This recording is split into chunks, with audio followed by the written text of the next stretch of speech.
I want to tell you a little bit more about verbs. And in this case, briefly something about separable verbs. So in Dutch, we have verbs that are separable. You can separate them, you can pull them apart, and each part moves then in the sentence in a different way. I don't want to go too deep, but just when you see it, you're like, oh yeah, I saw that in the sentence. Because in the end, it's a vocab course, right? So we have verbs where the infinitive consists of a verb prefix and a root verb.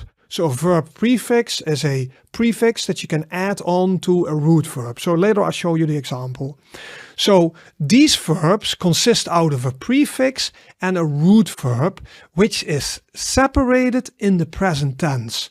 And the prefix is moved to the end of the sentence or clause. Sounds difficult? I explain it. For example, we have the verb opstaan, to get up. And the verb opstaan, actually the word staan means to stand. So that's a verb in itself, right? So op is a prefix. So we take op and staan together and now becomes a new verb, opstaan.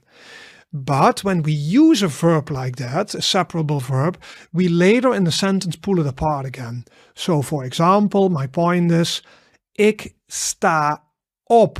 So you see the op moves to the end again. So ik sta op. And then you can also see, jij staat op, hij staat op, wij staan op, right? So it changes in that way. So then at least you know when you see in the sentence like, hey, he just taught me the verb opstaan and now I see it in the sentence, looks very different. This is the reason, because it's a separable verb. All right, hang in there.